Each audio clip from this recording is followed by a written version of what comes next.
Hi guys, okay, question 4 in HL and 5 in SL. It says f of x is equal to this. Find the exact value of a. Okay, so part A, find the exact value of a. Little a, that's here. That is my the x coordinate of this point here, which is where the graph crosses the x-axis. So when does a graph cross the x-axis?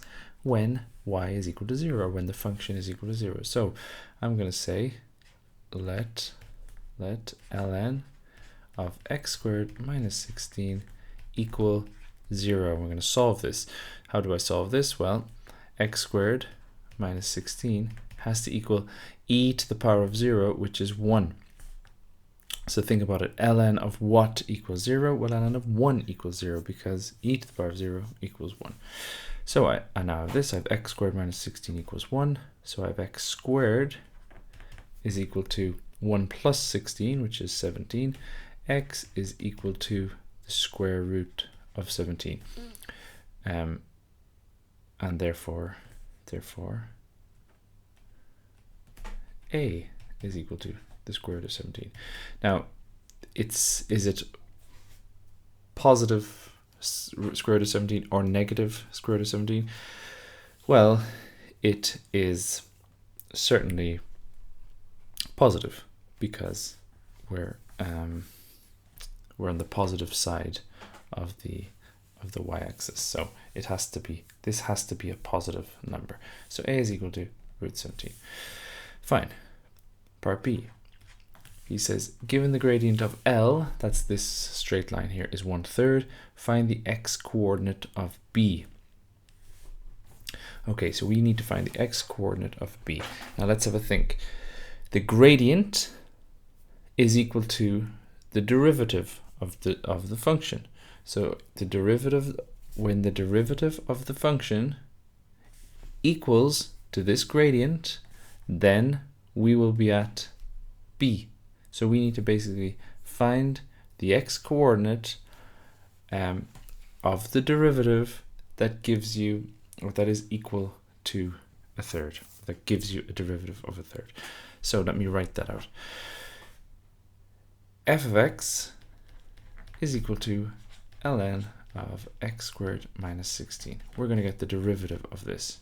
F dash of x is equal to, how do I get the derivative of ln? Well, I have chain rule here, so I have to do 1 over x squared minus 16 times multiplied by the derivative of this, which is 2x. So that equals 2x over x squared minus 16. So, as I said, the gradient is 1/3, so I need to say, when does this equal 1/3? So let's move down. I'm going to say 2x over x squared minus 16 equals 1/3, and I'm going to solve this equation. So cross multiply, I get 6x equals x squared minus 16. So that's just this times this equals this times this. This is a quadratic. Let's go x squared minus 6x minus 16 equals 0. So I've just subtracted the 6x on both sides here. This is going to be, let's go with x and x, 8 and 2, because 8 times 2 is 16, and it's going to be minus 8 and plus 2. So that gives me x minus 8 times x plus 2 equals 0.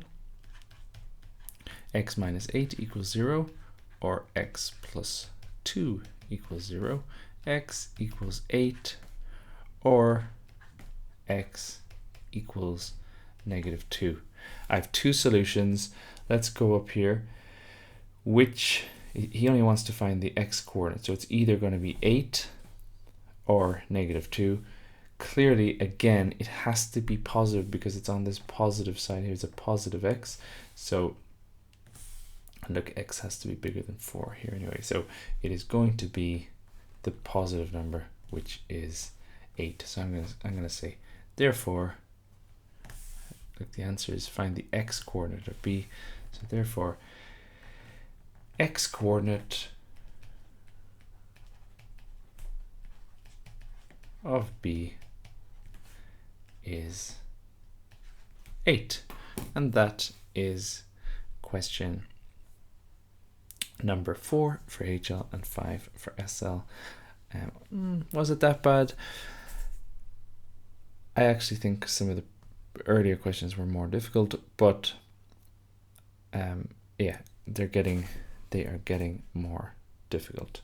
But this was definitely nothing too confusing or too difficult. So I think 6 marks for that is okay. Just to be clear that this means when the derivative equals a third, because it's where the gradient is equal to a third. Okay, that's it. See you in the next question.